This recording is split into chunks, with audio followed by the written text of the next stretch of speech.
வணக்கம் மக்களே. இன்றைக்கி கோவையில் இருக்கக்கூடிய கங்கா மருத்துவமனைக்கு ஒரு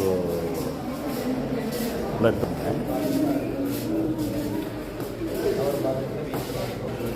பார்த்தீங்கன்னா பிளட் சென்டரில் எல்லாம் மலையாளி பசங்க தான் இருக்காங்க.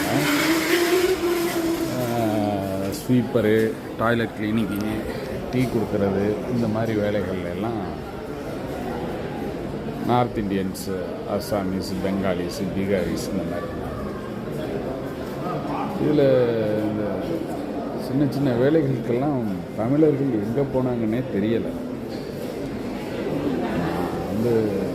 என்ன சொல்கிறேன்னா, இது மிகப்பெரிய ஆபத்து.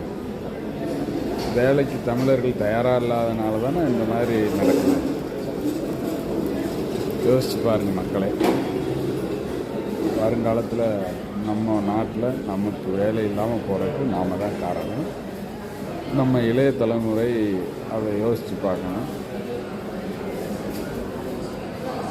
முடிஞ்சால் நீங்கள் என்ன நினைக்கிறீங்க கமெண்டில் சொல்லுங்கள். நன்றி.